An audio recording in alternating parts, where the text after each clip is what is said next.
So the bubble level or spirit level is one of those tools that I recommend everybody own if they're getting into DIY work. It's used in every phase of construction. Masons use it, carpenters use it, electricians, plumbers. It's been around in some form since like the 1600s. And as you know, it's something that we just use to find out whether a surface we're building is true level to the horizon or true plumb 90 degrees to the horizon.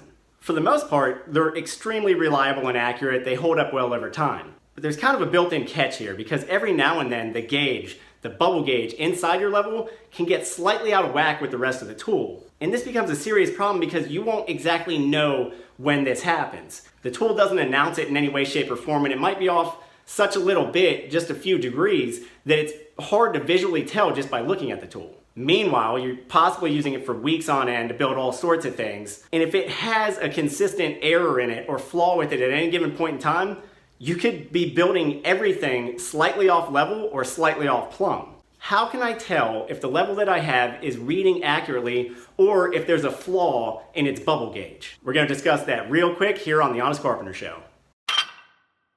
Fortunately, this is a really easy thing to test. All you're gonna need is your level in question and a blank stretch of wall. And we're gonna have to put some little marks on the wall, so preferably it's a wall that you can put marks on. I'm in a garage, so it doesn't really matter here. If you're somewhere else in the house, you can use some painter's tape to put wherever you're gonna place your marks, so you can just peel it off later and you won't have pencil marks on your walls.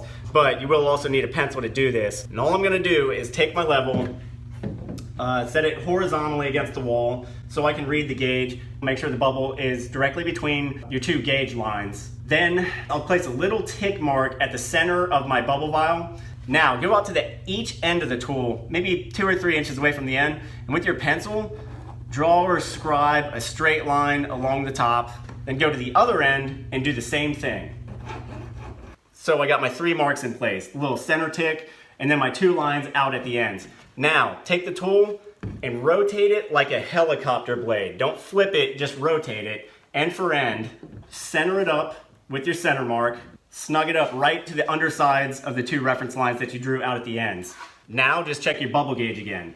It should be exactly where it was for the first reading, which should be centered between your gauge lines on your vial. If it's the same, then you know that your level is accurate for that particular bubble. And it works very similarly for your plumb reading. Take your tool, hold it up against the wall, get it leveled up on your gauge, and then make a little mark. And at the bottom of the tool, take the tool and just rotate it. Don't flip it, just rotate it and turn it so you're still looking at the same bubble dial, and check it from the other side of the tool when it's lined up with your pencil marks. You should once again be right between your gauge lines on the dial. It's pretty simple. The important thing to remember is that you always want to be checking the same bubble vial. That's why you don't necessarily want to flip it end for end in that application, because you're bringing a new bubble vial into view. You want to test each vial against itself. You don't want to test this vial against that vial, because one or the other may be off and that's going to throw off your whole reading. This is really important with older style mason levels that have 2 vials per end. You see that one there? And you see these ones here. If you're checking the top vial, then when you do your rotation, still make sure that you're checking the top vial, because if you look at this one, that's going to give you a different reading. That's how the older style levels work, is that they have 2 slightly curved vials, and so the bubble wants to find the top of that curve. Newer levels like this Stanley, which I'm going to link below because I like it quite a bit, they actually have a bulged out vial, so the bubble, kind of no matter which way you hold the thing, the bubble is always going to find the fattest part of that bulge, and that's how they got away from the 2 vial system. I like it because there's less to get wrong in this one. So if you have an old style one, make sure you're always keeping in mind which vial you're looking at. I hope that helps. Like I said, I'm going to link probably a 4-footer, a 2-footer. I do like these newer ones that have fewer vials on them, just keep things a little simpler. As always, thanks for watching. If you have any questions, feel free to pop them down in the comments below. Be sure to check back in for new videos coming up soon. I'm Ethan James with thehonestcarpenter.com. See you next time.